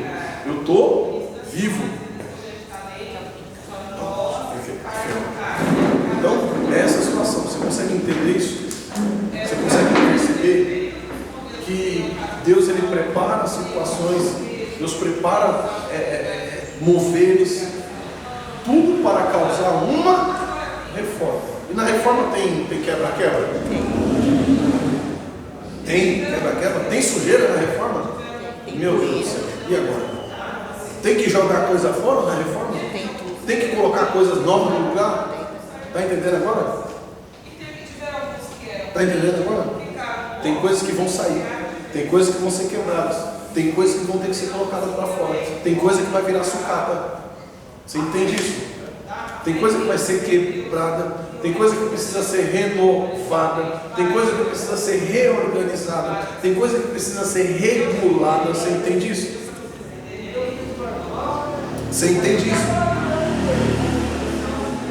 Esse avivamento ele só vai acontecer se eu, de fato, me deixar ser moldado pelas potentes mãos de Deus. Se eu entender que eu sou só o barro, eu sou só a matéria-prima, é Ele quem nos levanta, é Ele quem nos coloca de pé, é Ele quem nos faz verdadeiramente novos na presença de Deus. Você entende isso? Você percebe isso?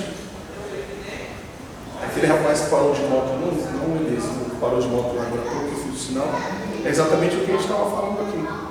Quantas igrejas tem aqui para trás? Quantas igrejas tem aqui na rua? Aí aconteceu uma situação que alguém precisou de uma oração, foi lá na Efésio, buscar aqueles irmãos. A rua aqui é cheia de crente, né? Quem mora por aqui sabe, aqui mora mais crente aqui. Tem uma pastora aqui, acho que é até amiga das meninas aqui, que é cabeleireira, mora aqui para trás, meus parentes missionários. Tem tanto crente aqui nessa rua aqui. A Trix mora para cá, sabe? Não, é verdade, irmão. Tem igreja ali, ó. Na rua tem igreja. Então assim, nós somos melhores? Não. Você não vê a gente aí na rua gritando, né? Quem sabe de alguma coisa do nosso viver, porque quer ver, né? A gente está lá na internet, assiste o culto, assiste a mensagem, assiste a pregação, vê os ensinamentos, fala que a gente não presta, mas depois vai copia, cor da roupa, copia ensinamento, copia tudo que a gente faz, né? Isso aqui é... Mas glória a Deus, irmão. Por quê? Porque o fruto é bom.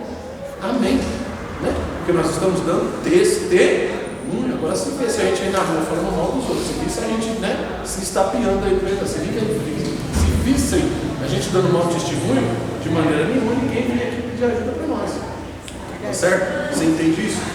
Aí eu vou dizer, não, irmão, a gente não precisa, a gente pode estudar cada um na sua casa. Pode. E quem vai saber que você conhece a Bíblia? Quem vai saber que você... Quem vai saber que essa igreja tem uma cultura de palavra? Ninguém.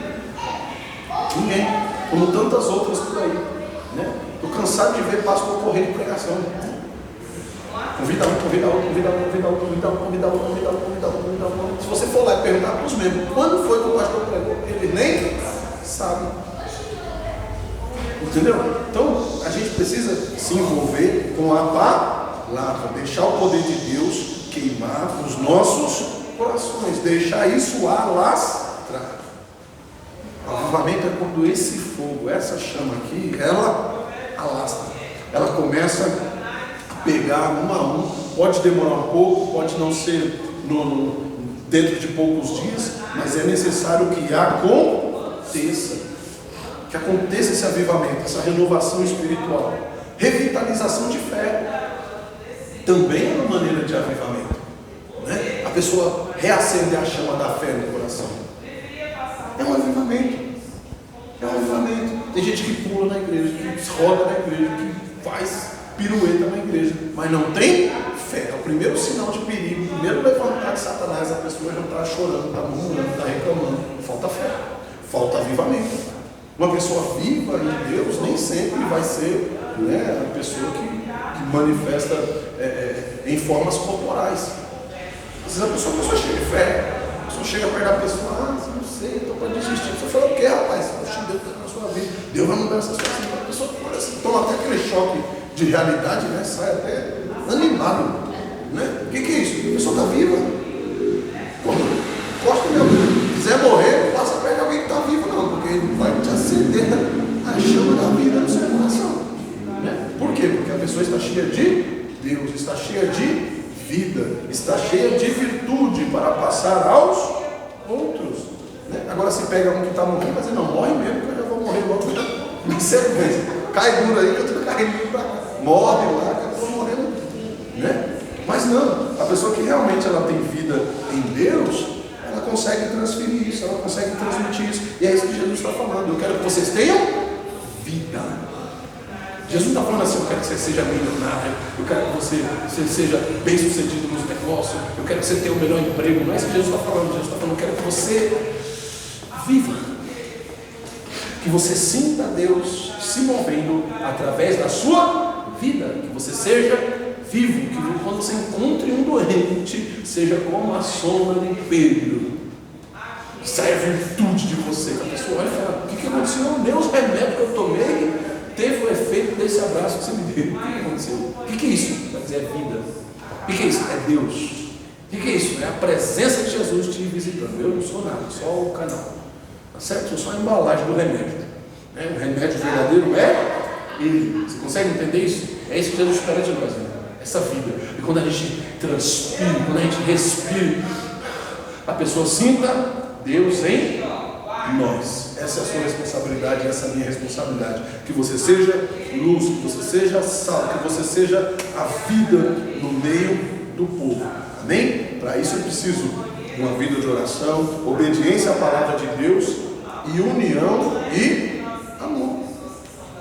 João 17, 23, Evangelho. 23. 17 e 23. João. Evangelho. Eita glória! Eita glória! Eita glória! 17, 23.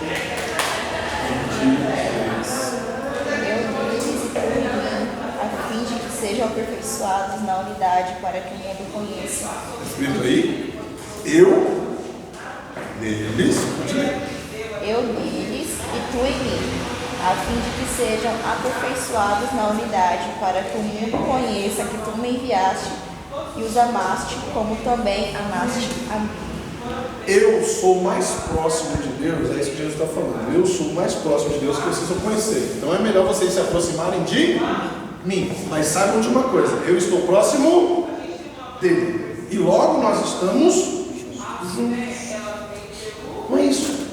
Eu quero que vocês se acheguem a mim, não é para que vocês achem que eu sou melhor, é isso que Jesus está dizendo. Não. Eu quero que vocês cheguem a mim para que vocês possam conhecer o Pai e juntos nós sejamos um. É isso que a gente grita aqui todo final de culto, né? Todo final de reunião, todo final de ensinamento, né? É isso que a gente faz. Somos um, né? A gente se aproximar não só uns dos outros, mas nós estamos próximos e unidos em Deus, em Cristo. É isso que ele está dizendo. Eu quero que eles sejam um em nós, assim como eu sou um de vocês. Eu quero que a gente seja, de fato, reunidos, tá certo? Que nós estejamos juntos. Você pode entender isso?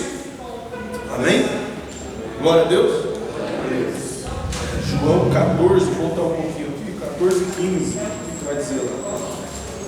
João 14, verso 15. O que está falando aí?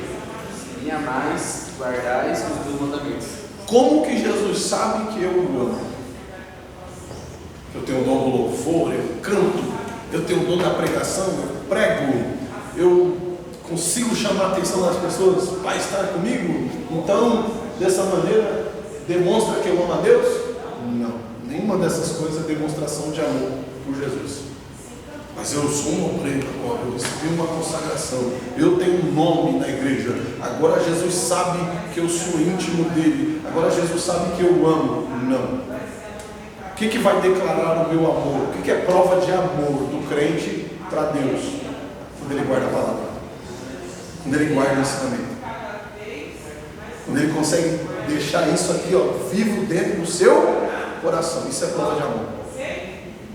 Quando o crente consegue preservar isso dentro de si, e nenhuma situação externa, a gente volta naquilo, e nenhuma situação que acontecer ao meu redor vai tirar aquilo que eu aprendi em Deus. A palavra está viva no meu coração. Se ninguém quiser guardar, eu quero. Se ninguém quiser a presença de Deus, eu quero. Se ninguém buscar, eu busco. Se ninguém for, eu vou. Ok? Então a gente não pode terceirizar o serviço, a gente não pode terceirizar a comunhão com Deus. Por que você não foi? Porque o pastor não foi. Por que você não foi? Porque o pastor não foi. Por que você não foi? Porque a líder não foi. Por que você não foi? Porque o outro não foi. Não pode. Você tem que chamar a responsabilidade para você. E ser avivado em si, mesmo pela presença de Deus. Se me amardes, se vocês me amam de verdade, a minha palavra vai estar guardada nos vossos corações. Glória a Deus, que assim seja a nossa vida. Aí guardada, escondida em Deus, tá ok? Transformação de mente. Como buscar o avivamento? Já falou isso, né? No vida de oração, estudar a palavra, viver em obediência e unir-se à comunidade. Está unido com a igreja. Hebreus 10, 25 vai dizer o que para a gente? Hebreus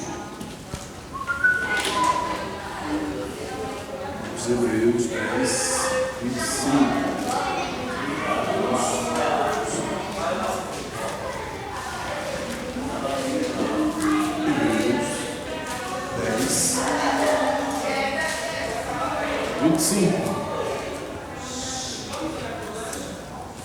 Não deixando a nossa congregação como é costume de alguns, antes admoestando-nos uns aos outros, tanto mais quanto vedes que se vai aproximando aquele dia. Né? Camilo está dizendo, a gente crescer ensinando uns aos outros, né? Repreendendo quando necessário uns aos outros, chamando a atenção quando necessário uns dos outros, para que haja crescimento de todos. Mas se alguém não aceita a repreensão? Mas nós, todavia, que amamos a Deus, fazemos o quê? Guardamos a palavra. Então eu aceito a repreensão como um filho obediente. Eu guardo isso no meu coração e eu vou levar agora uma vida plena em Deus. Por quê? Porque eu quero ser um obreiro aprovado. 2 Timóteo 2,15. Eu quero ser um obreiro que foi aprovado por Deus, não tendo do que se envergonhar. Quando Deus olhar para o meu coração, ele vê que condiz com a minha oração. Quando ele vê a minha prática de vida, condiz com aquilo que eu estou colocando diante dele em oração. Então eu sou aprovado por Deus porque eu tenho guardado isso no meu coração. Não é porque eu conheço a Bíblia, que eu li a Bíblia, que você leu a Bíblia, que você sabe a Bíblia. Não, é porque você guardou o ensinamento, porque você está vivendo o avivamento. Entendeu? O avivamento, vamos matar a charada. O avivamento é quando Deus, a gente costuma falar assim, né? Nossa, Deus esteve nesse culto, Deus visitou tal culto, Deus visitou, eu senti a presença de Deus. Tem coisa errada aí. Porque a presença de Deus não é para ser uma visita, não é para ser uma visitação. O avivamento é quando Deus deixa de ser visita. Na hora do culto, Deus me visitou. Eu senti a presença de Deus. Acabou o culto, eu não estou sentindo nada. Está errado. O que está acontecendo? Uma visitação. Quando eu estou avivado, o culto acaba, a reunião acaba, né? Mas eu continuo em comunhão com Deus. Eu continuo sentindo a presença. Eu posso não corresponder com o que está acontecendo no culto, no ambiente externo. Tá aquele mover, aquela situação, eu não estou envolvido naquilo, eu não estou sentindo envolvimento naquilo. Mas se eu entrar em oração com o Pai, Senhor, está tudo bem, o Senhor está por aqui, né? O Senhor está aí, né? Ele vai me testificar. Entendeu? Você vai sentir a presença de Deus em você. Agora, se você não consegue ainda ter isso, pede para o Senhor se tornar hóspede na sua vida. Senhor, eu não quero visitação, eu não quero que o Senhor seja visita, eu quero que o Senhor se torne hóspede. Eu quero que de manhã o Senhor esteja comigo, durante o dia o Senhor esteja aqui, que seja para me repreender, que seja para me chamar a atenção. No final do dia eu quero sentir a tua presença comigo. Não seja visita, Senhor. Eu não quero a sua visitação, eu quero que o Senhor seja morador, eu quero que o Senhor seja hóspede na minha vida. O nome desse avivamento é quando Deus deixa de ser visita na minha vida. Ele se torna hóspede, ele se torna Senhor da minha vida e de tudo aquilo que eu faço. Eu peço permissão a Deus para eu fazer algumas coisas, tá certo? Ou todas as coisas, melhor dizendo. Tudo bem até aí? Atos capítulo 2, 17. Quem concorda que nós já estamos chegando no fim dos tempos? Quem concorda? Não concorda isso? Você concorda que nós estamos mais próximos da volta de Jesus do que antes? Então pega essa. Atos capítulo 2, 17 vai dizer que nos últimos dias o Senhor vai derramar do Espírito dele e poder sobre toda a terra. Você entende isso? Você crê nisso? Olha. Então, meu irmão, quem vai receber? Quem está vivo, quem está ligado com Ele, quem está guardando a palavra. Eu quero receber. Eu quero a visitação de Deus. Eu quero o poder de Deus. Eu quero a presença de Deus. Eu quero o grande mover do Senhor sobre a minha vida. E nós temos que verdadeiramente buscar e querer isso todos os dias da nossa vida. Você compreende isso? Você quer isso na sua vida? Atos 2,17. E nos últimos dias acontecerá, diz Deus, que do meu Espírito derramarei sobre toda a carne. Os vossos filhos e vossas filhas profetizar. Quem está vendo as crianças aí ser usado com poder e autoridade? E os vossos jovens terão visões, e os vossos velhos terão sonhos. Você está sonhando aí porque já está bem. Joel 2:21 vai dizer a mesma coisa. Não precisa abrir, vai dizer o mesmo texto. Que nos últimos dias o Senhor derramará sobre toda a carne poder e autoridade. Então vamos guardar isso vivo em nossos corações. Vamos segurar isso na nossa vida. Amém? Vamos manter isso aceso em nossos corações. Tá certo? Tudo bem até aí?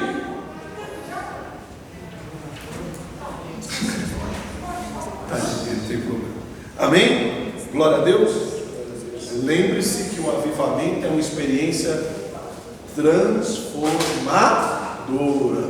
Uma experiência de milagre. Uma experiência de poder, e eu posso começar a experimentá-la a partir do momento que eu me rendo à plena vontade de Deus. Eu quero viver um avivamento, independente se a figueira floresça, se não haja fruto na vide, se nada externo acontecer, se eu não tiver motivos físicos e naturais para me auxiliarem, eu vou só no espiritual mesmo.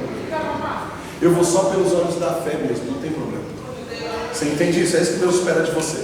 Que ainda que as coisas externas não te empurrem para isso, que o exterior esteja renovado de maneira que você se apegue a isso, de maneira que você queira isso, de maneira que você sonhe isso para a sua vida. Amém?